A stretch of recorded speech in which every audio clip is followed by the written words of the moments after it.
What is up, Mets fans? Welcome back to another episode of the Mets'd podcast. We have got a sweep, 4-game sweep of the St. Louis Cardinals.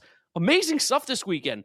Really good baseball, top to bottom. I mean, there's almost no negatives, I think, to pull out this entire series. This is a very, very positive series for the Mets, for every player on the team, for the bullpen, for the starting pitching, for the coaching staff, everybody. At the stadium, people were amazing at Citi Field this weekend. It was freaking unbelievable atmosphere on Thursday and Friday night, which I was at. Saturday and Sunday looked like it was popping too, based on what we could see on Twitter.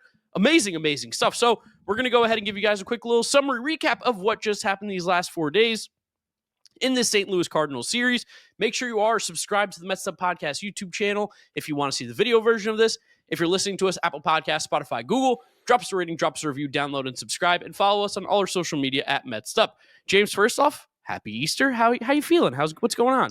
Happy Easter to you too. Happy Greek Easter. Nice little caveat here that the Greek Easter, the Catholic Easter fall on the same Sunday. I feel like that doesn't really ever happen. I hate it. I like when they're different because then I get 2 good Easters. You like special Easter, but no, wonderful day. I mean, just this series is awesome. Like, I don't know about you. I mean, I do know about you, but I don't know about all you guys listening. Like, if you grew up and you were a kid like us, a teenager through 2006, you hate the Cardinals. If you're an older Mets fan, you had to go through the 70s and 80s, you hate the Cardinals.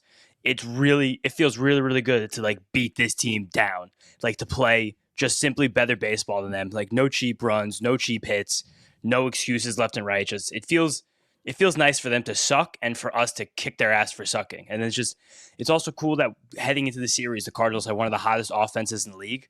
They're averaging 6 runs per game on the season before this series, and they just scored 9 runs in 4 games at Citi Field. The pitching staff just totally bodied them, took advantage of them. And great note that the guys were talking about in the booth after the game.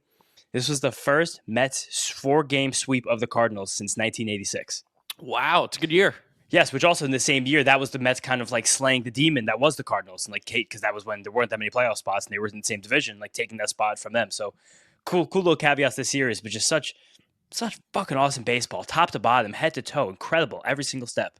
Yeah, I mean, we've heard this team talk about, and we've seen and we've noticed, and James even mentioned on a previous episode about how good this team is at home and how they seem to really feed off of the Citi Field crowd. And first off, amazing show up by the Mets fans. It seemed like unbelievable. Thursday night was close to a sellout. Friday night might have been a sellout, and I believe Saturday and Sunday were very much sellouts. So we're talking about like 40,000 people at every single game in April against the St. Louis Cardinals, not a division rival. I felt like there were not nearly as many Cardinals fans as I'm used to seeing at Mets games when they play the Cardinals in years past. So it was filled with not only just fans of baseball in general, but Mets fans, which is really important. And people were going ballistic. I mean, the energy on Thursday night at that game in the freezing cold, and even Friday night in the it was pretty cold on Friday night. Absolutely electric. I love seeing that kind of stuff from the Mets fans. It was literally buzzing. Like when we got on the 7 train, because we didn't sit together at that game, we met up on the train to ride home. Like we were buzzing and like not from like drinking or anything. We were like the energy. Yeah. We saw our buddy Clay. We gave him a hug on the back train. Because we always hang out on the last 7 train on the way back into the city. Like you felt so good after watching that game. And that's amazing 180 because of how poorly the Mets played this past week in Minnesota. So the fact that they turned on a dime like that and just turned it on like full throttle once they got home, which is amazing. And I want to shout out Patrick Stern, Pat Stats 5, because he commented on my notes after Thursday's game because I was just like, how I love Citi Field. Like being in this ballpark like gives me vigor, it gives me energy. Like being in there, you feel something. And as of Thursday night, he said the Mets were 21-5 in their last 26 regular season games at Citi Field. And they just tacked on 3 more wins. So the Mets are 24-5 in their last 29 regular season games at Citi Field going back to last September. And I couldn't help myself to like think a lot about last September during the series, like watching it and being there, because seeing how full it was juxtaposed to like how empty some of those games were last September before we really begging got hot. People to get to games. Like when we were at those Nationals games, like there were basically no people in the upper deck. And then we're at the game, we're in a weeknight April game on Thursday, and the upper deck was like at least 50% full. The entire lower level was totally packed. Like it was, I'm not going to say it was shocking, but it was like uplifting. It was cool to be in a ballpark with that environment. Like you being there Friday, like I had crazy FOMO not being at that game on Friday and like being home and like working that night covering the game. Yeah, no, I had to work, but it was sick. And then Saturday too, I was like, oh, I wish I could be in that park for the Met freaking. I was crashing my cousin's bridal shower in South Jersey. Shout out my guy I think her name was Tommy at the Buffalo Wild Wings in Marlboro, coming up to me, be like, James, love the podcast. I was like, wow, my cousins were like, that's so cool that just happened. But did your cousin have a bridal shower at Buffalo Wild Wings? No, so what happened was my cousin had a bridal shower down in Marlboro at like a nice restaurant. Men went to B-dubs. And then all the dudes are Buffalo Wild Wings, so we crashed for the last 10 minutes. I was going to say, that would be a crazy move from your cousin. Dude, it was hilarious. Her fiance is the man, big Ohio State fan, go Bucks. He was just rocking a great t-shirt. He was like, all right, I'm going to go like bring flowers to the bridal shower now. And me and my uncle, who's going to be his father-in-law, were like, you're wearing that shirt? He's like, I got buttoned down in the car. We're like, what the hell? Like, I can't believe you're just walking out in a tattered, wrinkled gray shirt to go to your wife's bridal shower, your fiance's bridal shower. But not the point. The point was like watching that Mets game on television. I was like, it looks like a zoo. Like it's like people were jumping out of the rafters. The pictures that were going on Twitter, it looked like a playoff game. Like as many people as were back in like the concourse and stuff. Yeah, I saw. I think it was J-Mac, the guy who makes the like signs, and he made the OMG sign last year. He posted. He's like, I don't know how we fix this problem, but we got to find a way to get a little more space on the concourse because it's April and you can't move anywhere. And there was a picture of right behind right field, that concourse area, and I was like, I actually am getting a little. I think that picture was left field. That was that was right field, I think. Because I saw someone else post one left field that got like thousands of likes. I mean, really went I think they might have both been probably insanely crowded over there. But it's again, credit to the Mets fans. Like Steve Cohen had the call to action, which was still a tiny bit tone deaf, but like he wasn't wrong. But like it's like this is Field of Dreams. Like if you build it, they will come. Like we have this team. Citi Field's an awesome environment every single game. It's like people want to be at Mets games. I was taking the train into NJ Transit to Mattawan. There were so many people waiting at that station because I got there like 1 o'clock, ready to go to the Mets games. I was like, hell yeah. Dude, like, even on left and right. Friday night when me and my dad went to the game, we got there early just because we wanted to find some parking that wasn't $40 or whatnot. And when we're going into the stadium, we're going into the K corner, want to have a beer before the game, $5 in there, pregame, which again, best deal that you're going to find at a baseball stadium without a doubt.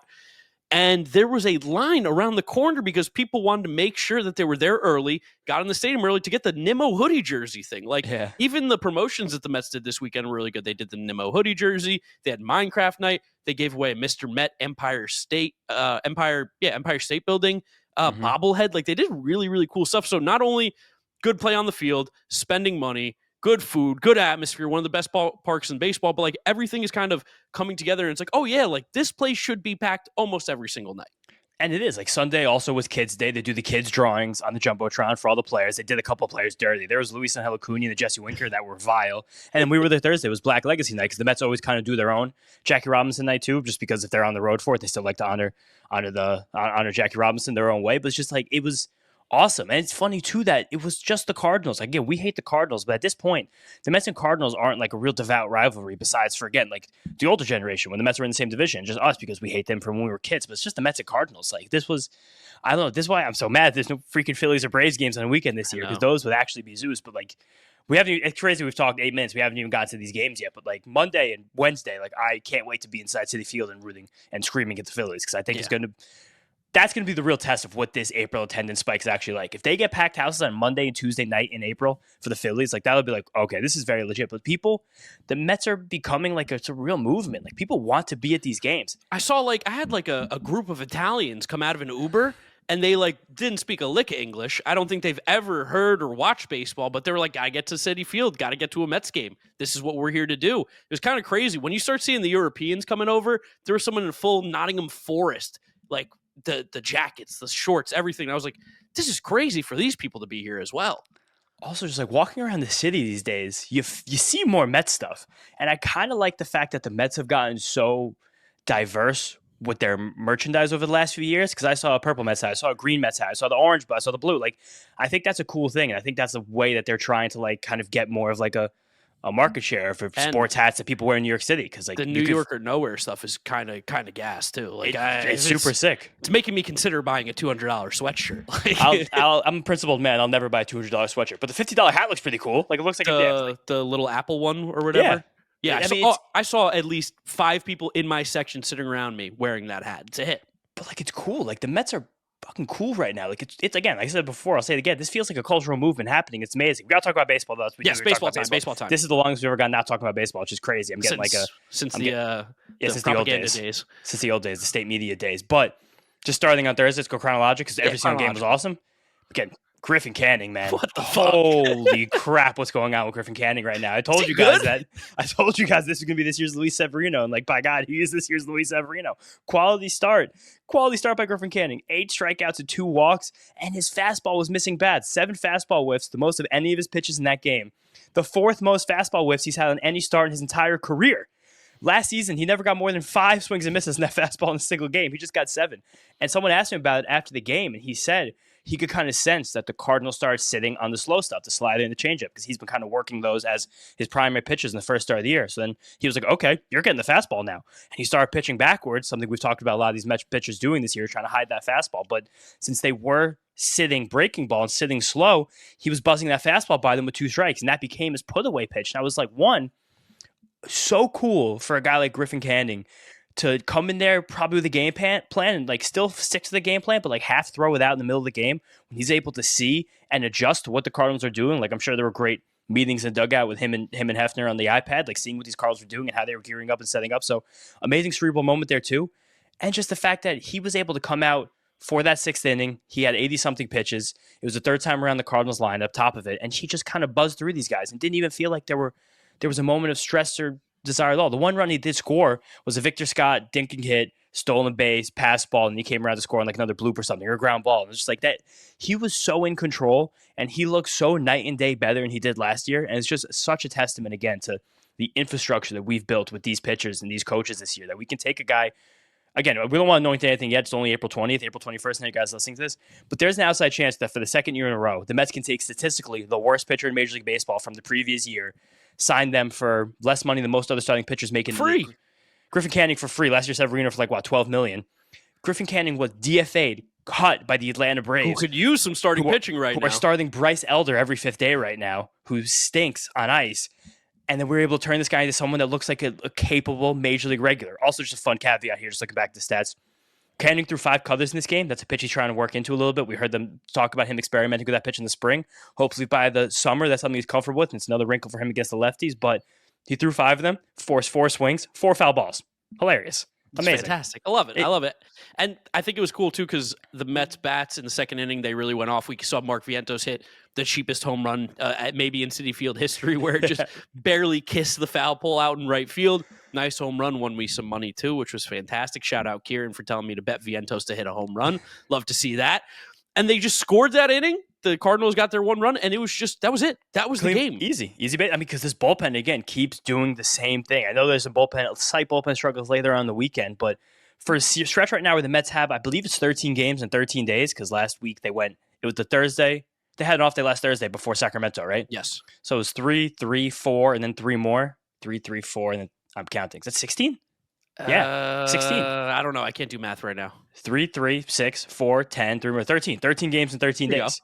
That's a long time. That puts a big strain on a bullpen, especially when the Mets had to miss a start in the middle of that. It's amazing that these guys come out every single night and just crush. And there's no concern. There's no fear. We've been dreaming on a bullpen like this as Mets fans our whole lives, forever. It's crazy what's happening right now. And then just the rest of the game was nice to see Beatty get a couple hits. He had kind of waxed and waned a little bit as the weekend went on. I think the at-bats got much worse for him on Sunday, which is funny. The second Vientos gets hurt, he knows he's starting, and now suddenly he can't hit anymore. I don't know what's going on in that guy's head, but just a clean, easy baseball game and a really fun one to be a part of. Alana, we love our pups dearly, and we want to shout out Spot and Tango for taking care of our pups with their unkibble. They are a game changer. A game changer is right, Scott. And you know anything about me, you know that I love dogs and I want them to live forever. My own rescue pup, Bentley, is my passion, and she loves Spot and Tango. Thank goodness. It's 100% human grade ingredients, so you know exactly what your dog is getting. Oftentimes in other forms of dog food, you have no idea what's in it. It's a bunch of fillers. She loves it. It helps keep her healthy. It's perfectly customized for her age, her breed, her weight, and her level of activity. Makes me happy to give it to her. And you don't have to go to the store. They'll deliver it right to your door. Spot and Tango is offering an exclusive deal for the FT network. For a limited time, go to spotandtango.com/Val. Use code FAL for 50% off your first order. That's spotandtango.com/Val, code FAL for 50% off your first order. One more time for the pups out there. Code FAL at spotandtango.com/Val. Yeah, just super. We're better than the Cardinals. We watched that game and go, we're better than the Cardinals. And then game 2, what an amazing game as well. You talked about having FOMO on Friday. Yeah. But game 2 was a great game as well. David Peterson. That was Friday.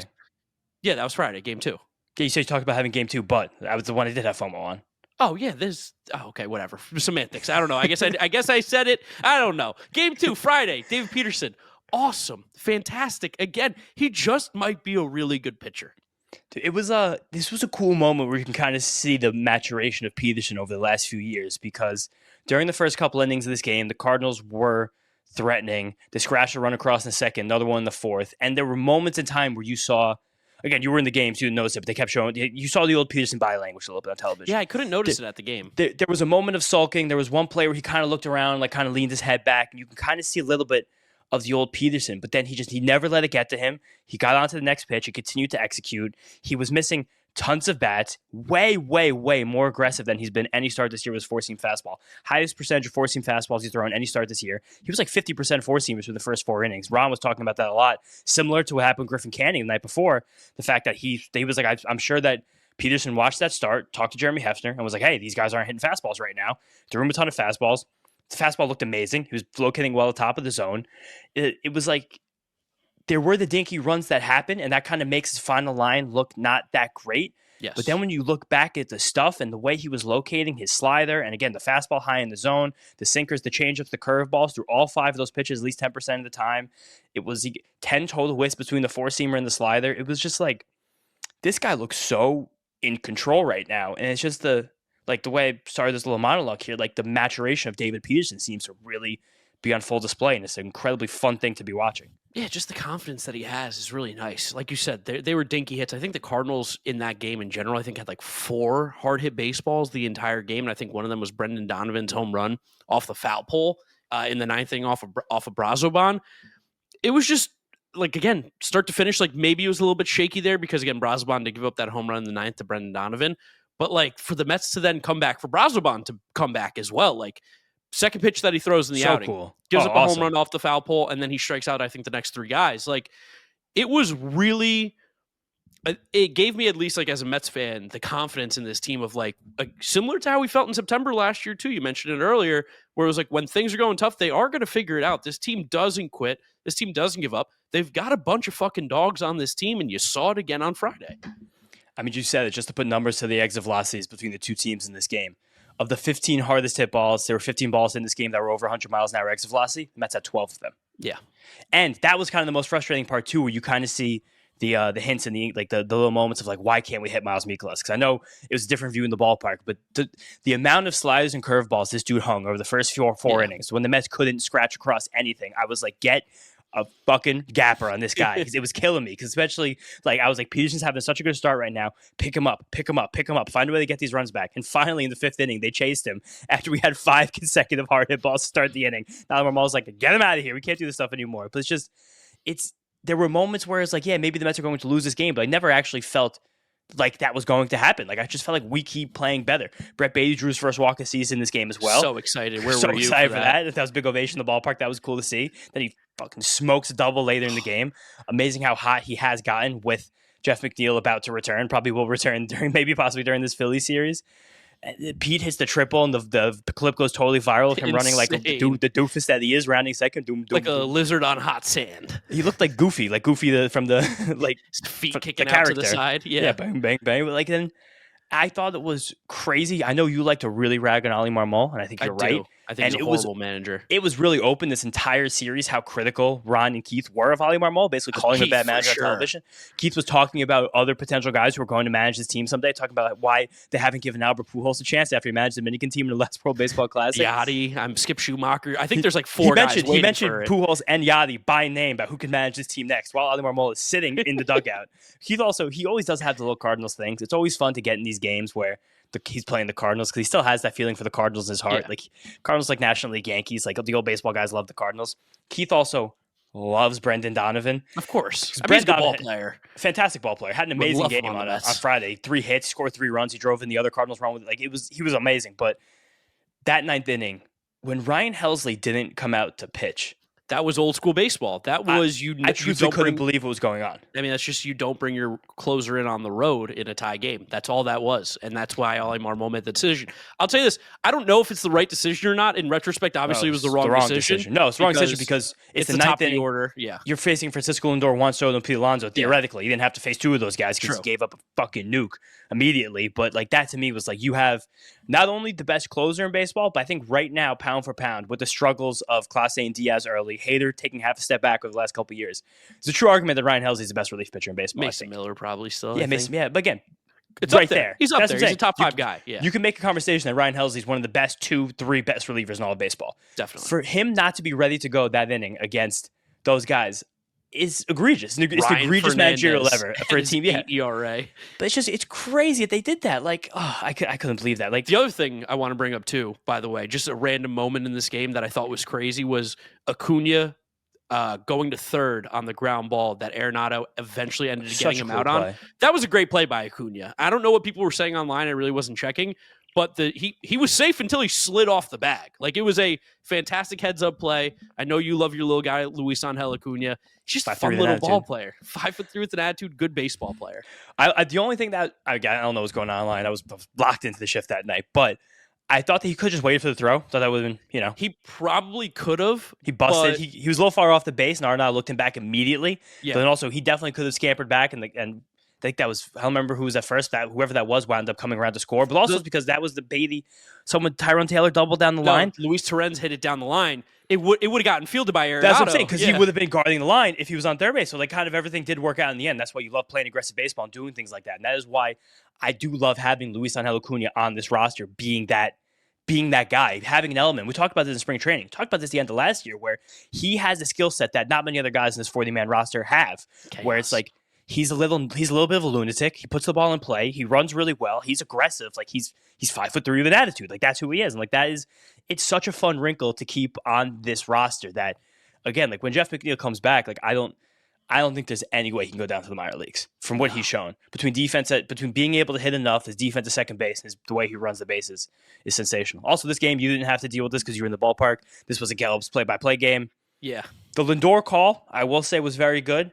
The middle innings still definitely leaves a little bit to be desired. There was a point where he was talking about movies in like a one-run game. The Godfather, I heard people were saying. Yeah. And Ronnie was like, "Hey, let's get back to the game here." Like I do love the fact that those guys just straight up bully him. Like he was talking about his European vacation with like 2 men on and 1 out in the tie game. It's like, Steve, there's a game going on. Please focus up here. This is not a podcast. Get to it. But that was just another little caveat from this game. Watching it on television. I tried to time up Hab with the radio, but I couldn't get it right. And then of course Lindor walk-off home run, which as Stone got hit, it was like, oh my god, that thing is nuked. And then I saw people online were trying to perpetuate that Juan Soto wasn't celebrating, which is crazy because at the stadium you could see that Juan Soto was celebrating. How did that even happen? I still don't even understand. Is it just these weirdo Yankee fans trying to disguise themselves as Mets?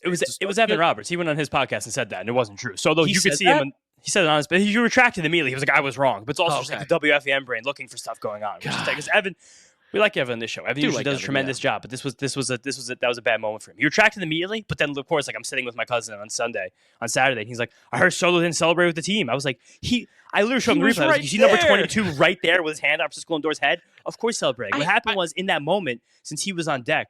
Also, one of the best transitions SNY's ever had in a history of incredible transitions. When they panned right from Soto to Lindor, and then bang, swing, and hear John DeMaurice go crash, crash, crash. Ugh, I love this. DeMarsico, sorry. They're so incredible. They take so much pride in this broadcast. It's such a privilege to watch SNY in these shows. But I was watching Braves Twins on Saturday night with my dad because there was just nothing on. The Twins broadcast is painful. That's gotta be. If you guys can't sleep, like option 1, melatonin, option 2, Twins broadcast. The Twins broadcasters came from the school of Michael Kay, where they're like, never say anything, don't tell you what the count is, what the score is, and just come in every once in a while and be like, Michael Harris at the plate. And like, they don't say sentences. They say one phrase, and it's like someone feeds it into their headphones. So we switched to the Braves. That's also a hellish broadcast to watch. Horrible as well. I mean, it's just, again, like, whatever. We can't spend too much time talking about the broadcast, but what a 250th homer Francisco Lindor's career. Ooh, Steve Cohen tweet just now, by the way, live during the podcast. Big series coming up against Phillies Monday, Wednesday. Let's bring the energy next week. This week against a division rival. Absolutely. Steve. Love it. But then at that time, that made Lindor, I believe, have the 8th most home runs ever for a shortstop at 250. And then when he hit the one on, that was Saturday, when he ever hit the next home run, tied him with Robin Yount for 7th most. Nice. It's a Hall of Famer right there. Pretty insane. And he's, I think, now 11 behind Jeter for 6th most, something like that. But just pretty... It's good to take a step back once in a while and like realize what Francisco Lindor is doing in the lexicon of historical shortstops in Major League Baseball, especially as guys who are still playing shortstop, because then that cuts away a lot of the Ernie Banks and A-Rod statistics. There's a chance that Francisco Lindor could be one of the most decorated shortstops in the history of Major League Baseball if he has 4 to 6 more years at this exact same pace. Yeah, he'd be a special player without a doubt for sure. Yeah. Game 3, moving on there because the Mets win the first 2. You're like, all right, let's go ahead and win the series. We've got Kodai Senga on the mound. It's a Saturday. It was a beautiful day, 70 degrees Gorgeous. outside, almost 80, I think, at times. Absolutely phenomenal. And Kodai Senga matched that as well. He was so ridiculously good. The Ghost Fork in general was unbelievable. Insane. It was unfair what he was doing to Nolan Gorman. I think he had Nolan Gorman multiple times 2-0 and just threw him 3 straight Ghost Fork balls that Nolan Gorman swung through, of course, because he has no plate discipline. Struck him out both times, and Gorman just walks back to the dugout. He's like, what the fuck am I supposed to do, man? Like, that's not right. I'm ahead in the count, and you throw me pitches I can't hit.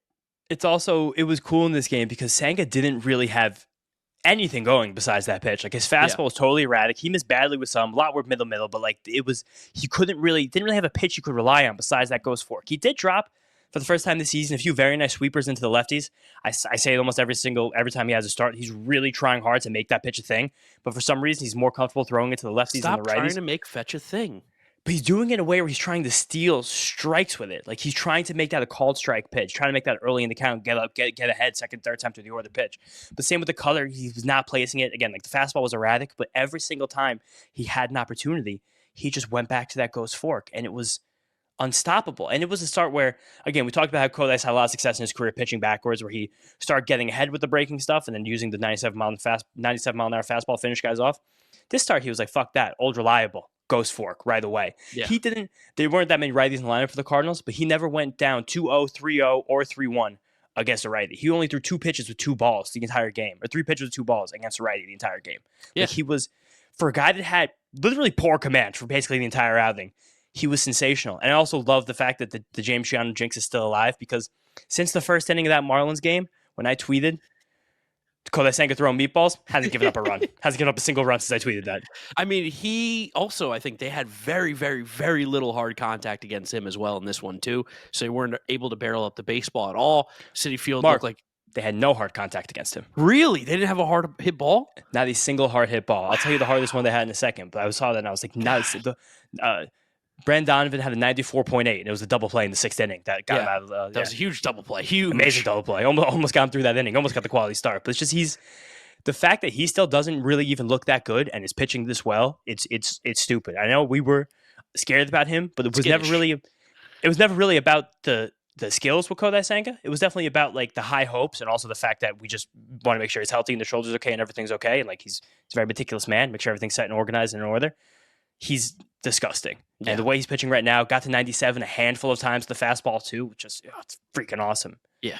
Pete hit that home run to the moon to give us some little insurance late upper in the game. Deck in left field. No one ever puts the ball up there. No, except Pete. Yoenis Cespedes. That's who I really remember putting those balls up there. And Lindor, 2 upper deck home runs this series too, yes. Both at the exact same spot in the Coca-Cola corner. Cardinals pitching is mid, so this is what we expected them to do, is to tee off on this team.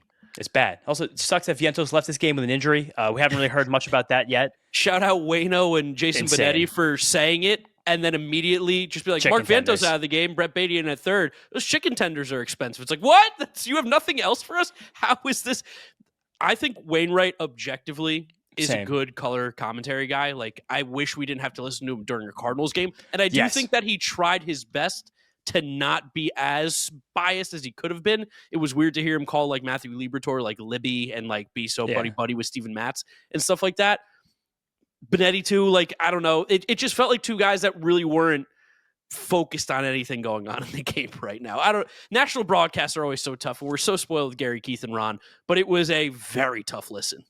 I told you guys about that Matthew Liberatore Slider, how nasty that pitch is. That pitch is awesome. That's a really good pitch. He's gotten really good, becoming like a bit of a wider arsenal guy as he's kind of progressed. And because no other pitch has become elite, but he always had that slider. The fact that he threw 6 different pitches in this game for the first pitch of an at bat. So just like kind of confusing hitters getting ahead and just slider after slider once he did get ahead. That pitch is really, really good. Don't want to give him too many flowers, but he's someone that has meaningfully increased their stock, I think, so far early in the season. He truthfully entirely looks like a major league pitcher, which you wouldn't have said about him 2 years ago. He was definitely kind of on that razor's edge for a while. But at the end of the day, we were literally just too good. Last thing I'll say about that game as well, shame on Waino and Benetti for not knowing that Brandon Nimmo walks up to Steven Matz's wife's song. Yeah, how can you not mention that? They talked to Steven Matz live in the game. How do you not mention that Brandon Nimmo's walk-up song is your wife singing? I think you're the only one on earth that knows that. I mean, listen, that's what the Messed Up Different is. We're legitimately obsessed with this team, so I'll find out anything. We figured that one out, I think, on the phone during a game in 2022 or something weird like that. But child of now God. moving on to Sunday, another one. I mean, we're talking about the child of God, Easter Sunday. Brandon was his best game of the year. Incredible. He robs a home run. He gets the go-ahead single at a time when the Mets kind of blew the lead. But this was also a moment where it felt different, where Jose Budo comes in that game, first pitch, Thomas Ajace, who also is a bit of a ball player. Danny Young puts a couple guys on base. Danny Young, I don't know what's going to happen to him this week. Maybe Daniel Nunez comes back. AJ Minter's really proved himself as a guy who can get lefties out. But Danny Young puts guys on base. Edwin Diaz not available because he had pitched 3 times in 4 days. And again, the Mets are playing 13 games in 13 days. So you got to give some of these guys breathers wherever you can. And Buto gives up a double to Sajacy on the first pitch. It was a slider that just sat, didn't move at all. He had a lot of inconsistency with that slider this year. He's really not getting throwing it too much, man. But he didn't throw it that much after. I think that was the only one he threw in this game. I don't think he threw another one after that. In previous appearances, he's relying on that slider too much. It's is it? I mean, it's changeup is the best pitch, but how many times can you throw the changeup against righties? I don't know. Probably not That's much. What I'm saying. In that moment, I thought the slider was the right idea, and it would have been a good pitch if he executed it, but it just spun backwards and sat him down the zone. So JC ripped a double. But for Budo to come back the next inning and give us a shutdown inning is amazing. But 2, the fact that immediately the Mets came back on them and took the lead right back. The Mets never took the field again with it down after it was one of these in air quotes classic Mets bullpen blowups after giving up 3 runs combined between the 6th and 7th with the Brandon Nimmo robbing of home run in between that. It was a moment that really made me feel like this team has made a significant skill jump and is just simply good, because that's something that good teams do. You fall behind, you don't get nervous, there's no freakouts, it's calm, cool, and collected.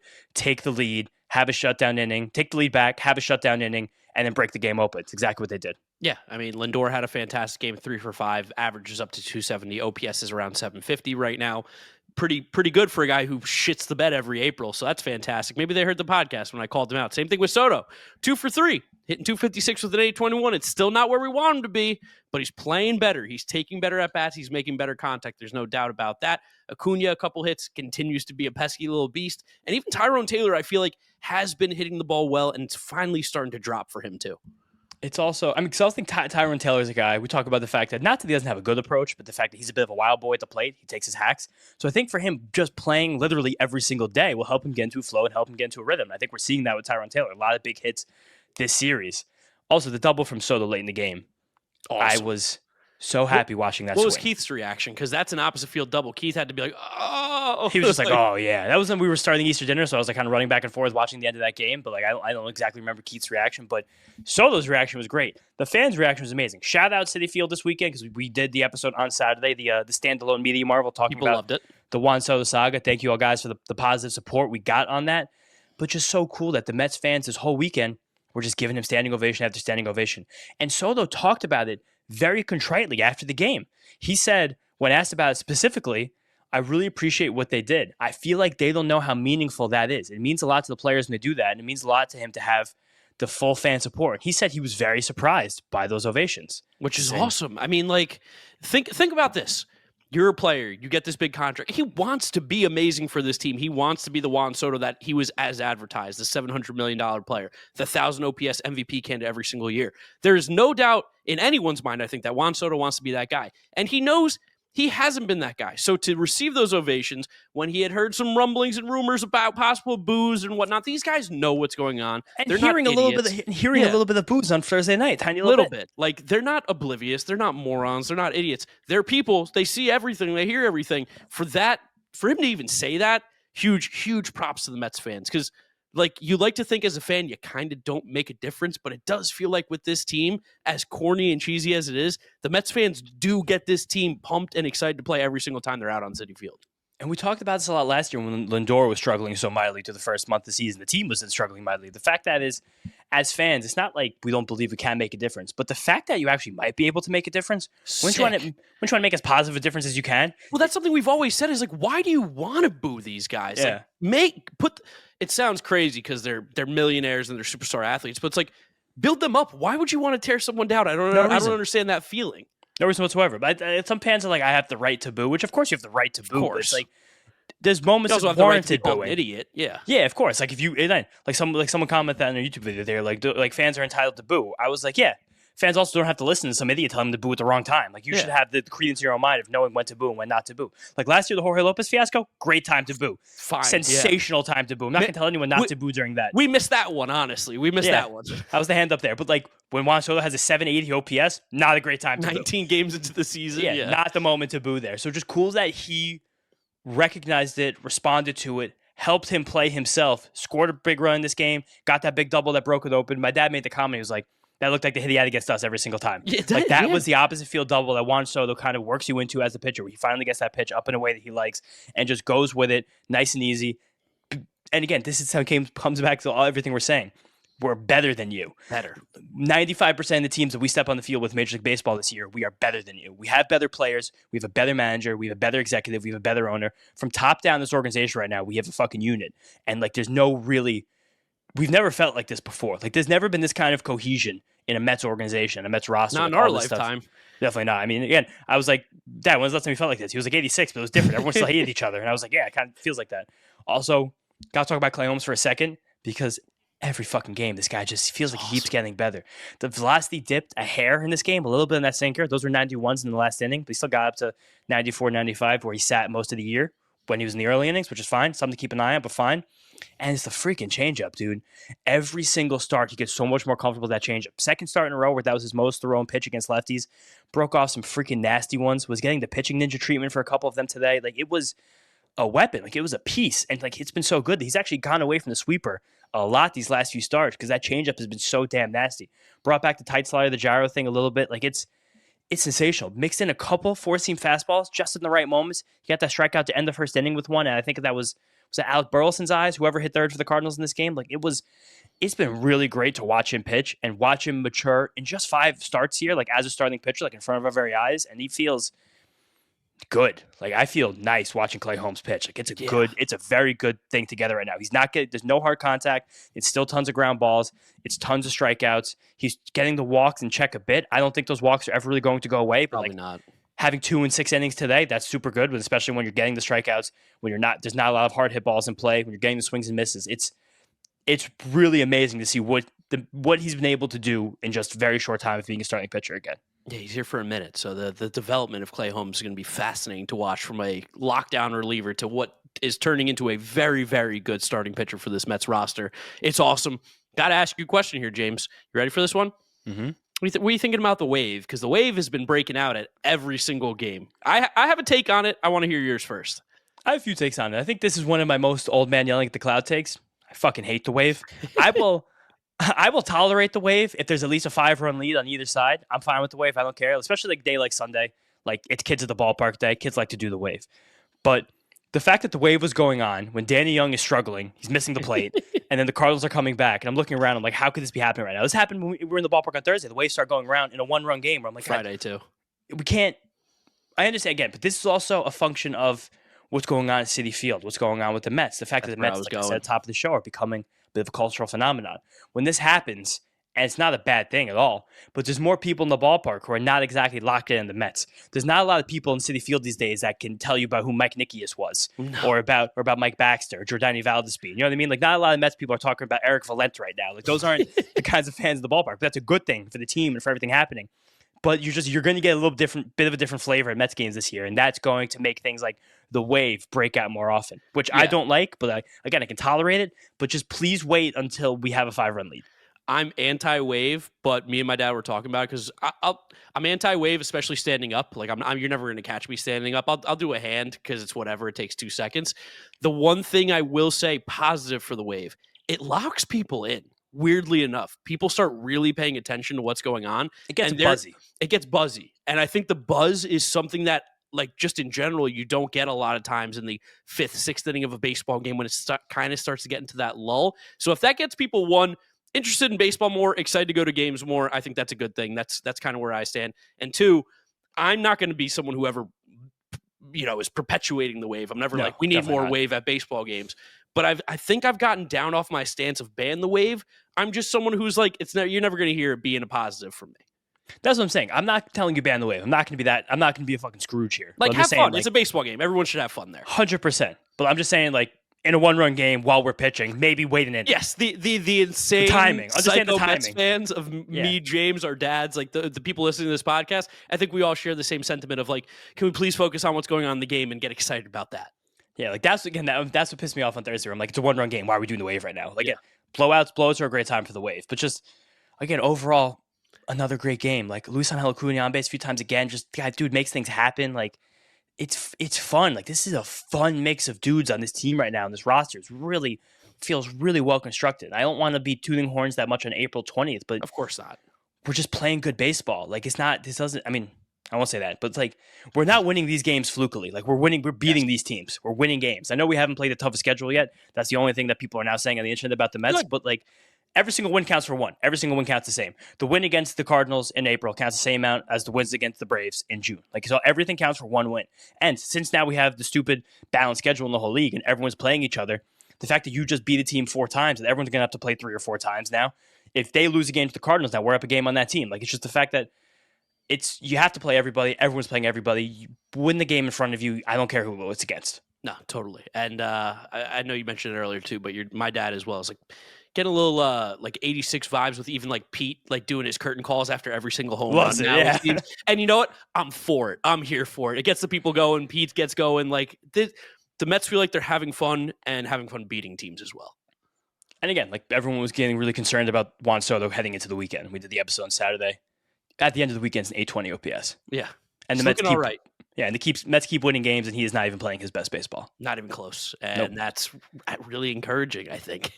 No, and also, amazing moment today when Luis Torrens came in as a pinch hitter for Hayden Senger and got a wicked ovation. I know, he's the man. How could you not love Luis Torrens? he's become a legitimate cult hero in Citi Field, and it's like one of the coolest sidebars of the entire season. Mets needed one this year because, like, I don't know who you would point to as the cult guy this year, but it's Luis Torrens. And again, something that we were a little bit, not critical of, but a little bit fearful of, that everything like galvanized this Mets team so much last season that there was some slight concern that they were going to try and run it back with the same vibes. Nothing. Very proud of the Mets that they haven't done that. Amazing. I haven't seen Grimace. I haven't seen OMG. I haven't seen any. Nice. I don't want to call it any nonsense, but I haven't seen any of the 2024 stuff bleed into 2025. It's a new team, new chapter. I love to see that. And I think that's a really valuable thing for this roster and the players on. It's to kind of like build their own narrative, like build their own path right now. John Oliver came on in the middle of the game, talked to Gelbsy, and just talked about how like last season was like the most fun he's ever had watching the Mets. I think he came to America in the early 2000s when he was working for Jon Stewart. Tough time. Yeah, right? But like 2006, he said it was really like kind of roped him in. I remember he has a quote too where he's like, because he loves baseball. Like, not a lot of English people love baseball. It's like, if I came to New York, I really saw how important baseball was. And he's a wicked Liverpool fan. He's from the Midlands. He loves English football, soccer. And he was like, I really wanted to pick a team to like. And of course, I picked the Mets because I'm not evil. And like, that was kind of the funniest thing. And I always love that quote from him. It's also so funny that all the comedians love the Mets. All the comedians love the Mets. All the funny people, all the cool people. Tim Robbins was in the booth on Friday night. Like, yeah, all the cool, Hank Azaria, Jerry Seinfeld, Chris Rock, Kevin. Yeah, like you said, Kevin James. Like, all the funny, cool people like the Mets. It's like that's a fun. I don't know. It feels like we're really building something genuine right now with the feeling and the mood and the culture around this team. And it's a huge credit to Steve Cohen for initiating a lot of it. It's great as Steven and Alex, of course, Alex too. Steve and Alex together. It's like it's just so being in that ballpark is amazing. Like you guys saw this weekend. Like I know. It's very hard for a lot of people to get to games, but like you got to get to this place. You got to find a way. You got to get there. You got to get there for these games because it's a party. Yeah, if you have to park in the battlefields of the chop shops that are being dismantled day by day, that's how you save your money to park over there. That's what you do. But whatever it is, You park in Jackson Heights, you get a ropa vieja, you get a nice rotisserie chicken, the Peruvian spot or a Cuban spot. I know, but there's still restaurants that serve it. It's not just Rincon Criollo. Like you get some Latin food, you take the 7 a couple stops to city, and you have a blast. Like Thursday night was terrible getting to the stadium. The 7 was down for like an hour. The 7 was down for 45 minutes between 6 and 6:45, worst possible time. But like once you get in there, you're like, it all melts away. This is the best. Speaking of Latinos, Media Marvel transition, Ronald Acuna Jr. I was going to ask you if you want to save it to do another little solo Media Marvel this week. So I think this is a pretty big one. Yeah, you know what? We'll save it. Just that's a little teaser for you guys. You can let us know in the comment section if it's worth its own episode or not. Yeah, because I think that was one of the craziest things I've ever seen. I don't think it directly affects the Mets, now. But I think it's a cool caveat for the Mets because we have division rivals. And maybe bring on the Braves guys, see what they got to think too. Yeah, actually a good idea. We should do that. All right, good to know. Another transition. Speaking of division rivals, we got the Phillies coming to town Monday, Tuesday, Wednesday. And I can't wait. I'm foaming at the mouth, baby. Blood. I want blood. I don't think we're going to get blood. Like, this is still a very good baseball team. I think a lot of Mets fans have the feeling that we, like, in air quotes, like, slayed the dragon with that playoff series last year. We're definitely going to find out what the vibe is between these two teams this week because this Phillies team is still tremendous. They're right behind us in division. April standings don't mean anything, but it seems very clear that this team is going to be here all season long. The roster top to bottom is still amazing. The rotation, I think I'd say, is probably the best starting 5 in all of baseball, especially as constructed right now. You still take them over the Mariners? I think the way they're all pitching right now with the steps forward. Nola's been terrible. I mean, Nola does this every April. He throws 90, then eventually throws 92. Maybe one year he doesn't snap back, but like I still trust Aaron Nola. I can't not trust Aaron Nola. But the steps taken by Christopher Sanchez and Jesus Luzardo are magnificent right now. And the fact that they're 5 deep of legit studs, like they don't have a weak. I mean, Taiwan's pitching now, but like also again, we keep missing the team's bad pitchers. We're not getting Taiwan Walker this series. I would love to pulverize that dude to a pulp. What are the starters coming up here? Pitching matchups this series: 7-10 Monday. Ace off. Tyler McGill versus Aaron Nola. Ace off. Tuesday, 7-10. TBS game. The Mets keep getting national games. Ugh. Griffin Canning versus Christopher Sanchez. Ace off. I got a lot of notes on Christopher Sanchez after this. And then the Wednesday matinee. This is the one I'm really excited for this series. David Peterson versus Zach Wheeler. Ooh. That's awesome. That's an awesome day game. But this Phillies team is amazing. They're a really well-constructed team, top to bottom. They are. They cost a lot of money. They have a lot of good players. Like, we know that. But, like, Christopher Sanchez is the dude that's elevating himself right now, kind of changing what this Phillies team can be, which is pretty amazing. Just in general, James Jinks here, the Phillies have won his last 11 starts, dating back to last season and the postseason. Pulling a David Peterson. He's becoming a little David Peterson. But David Peterson throws 98 miles an hour with a white dot changeup. So last start against the Giants, he struck out a career-high 12 batters in 7 innings, forced 24 swings and misses. That's the second most of any pitcher this entire season, with Mackenzie Gore passing him with 28 in Coors Field this weekend. Two of my guys here, two big lefties. This was also Christopher Sanchez, that game against the Giants, the most swings and misses a changeup has ever gotten in an individual start in the StatCast era.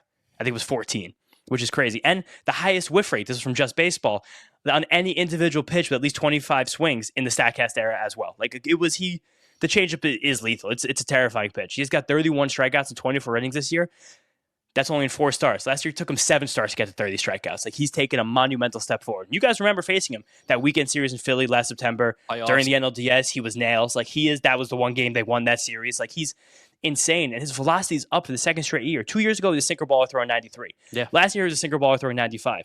Right now, he's sitting 97 in April. He's a fucking beast. He's a big, imposing dude on the mound. He's intimidating as hell. The changeup is lethal. Like, he's a really, really good starting pitcher. If you had to ask me right now, I think he's basically cemented himself as like a top 25 guy in the league. Oh yeah, without a doubt, he's Easily. a top 25 guy right now. Easily. I mean, I think he was borderline top 30-ish, probably coming into the season as well. And now with these changes that he's made, definitely a top 25 guy. Someone who, I mean, gotta get him out of the game as soon as possible. It just kind of feels like, I don't know how the Mets do that. Just score runs, knock him out of the game. It's easier said than done. The other reason you want to get him out of the game as soon as possible, because right now this Philly team does, so far this season, have an Achilles heel, and it is their bullpen. And his name is Jordan Romano. Last year, he's actually been better his last few starts. No, he hasn't. But then he got blown up again. He went up a little bit, then he went all the way back down in the last few starts. No, he does stink. He's terrible. I mean, he got non-tendered by the Blue Jays, who have probably the worst bullpen in baseball of any competitive team in baseball. But this was a real strength for this Philly team last year, and it was kind of led by Jeff Hoffman, who they let walk away. Now he's on the Blue Jays.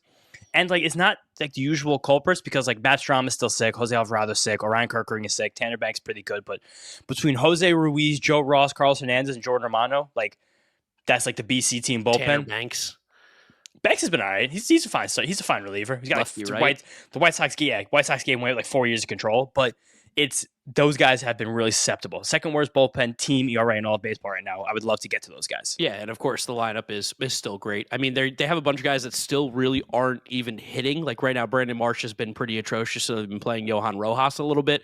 Edmundo Sosa's been getting played because Alec Bohm has been struggling. Trey Turner hasn't been the same, but Harper, it's unbelievable. Kyle Schwarber has, I think, tied for the most home runs in the National League with 7 right now. Kyle Schwarber's been on base in every game this year. Yeah, no, he's got a 436 on base percentage right now. He's playing out of his mind. Nick Castellanos is swinging the bat really well. Like this team's really good. We know this team's really good. This is a fun matchup early in the season to see where the Mets are. How do you compare to the team that won the National League East last year? Yeah, and again, a team that you eliminated from the playoffs last season, and a team that doesn't like you at all, and you don't like them. And this is in the new era of the balanced schedules. You have many fewer chances to face these division rivals. These games mean a lot because winning the NL East would be a very big deal. You have to beat this team head to head to do it, and this is their first chance to. 2 of 3 would be amazing. Would be awesome from this series. I would love to see that. And if the Mets keep playing baseball the way I have, got all the confidence in the world they could do that. Do we have anything else to talk about here? Jeff McNeil is going to be activated soon, it seems like, during the series, possibly. He's had, Cisco Alvarez, it seems like, soon, too. Yeah, back-to-back games for McNeil, I think, in Binghamton with a home run. He's playing a little center field as well. 4 for 4 on Sunday, too. And he got the torpedo bat, which is fun. We got Frankie, though. We got Frankie back. Oh, we got Frankie, and Danielle should be coming back soon, too. Yes, which is fantastic. Get the guy back to his bullpen. That's nails. But here's little Frankie Peppers after a big series sweep against the Cardinals. It's going to have a lot. Gentlemen, how you doing? This is Frankie Peppers. A 4-game sweep of the St. Louis Cardinals, pretty good, especially on Easter Sunday. Happy Easter to you boys. I want to give 5 big booms to Francisco Lindor. Boom, boom, boom, boom, boom. I normally wouldn't do that. I've had some beverages. What a captain we have at the top of the lineup, and what a team effort ending with a 7-4 win is some beautiful baseball these Mets are playing. The pitching, beautiful. The hitting starting to come around. All looking good. So, gentlemen, I hope you're having a lovely Easter. I hope you really enjoyed your weekend. I certainly enjoyed mine, and I will talk to you soon. Let's go, Mets. I'm happy Frankie had a good weekend. I want Frankie to make sure he has good weekends. Takes care of himself. You know, let's it off a little bit of a while. Loosen the belt. Have a nice time. Yeah, shout out Frankie Peppers. Never misses a beat.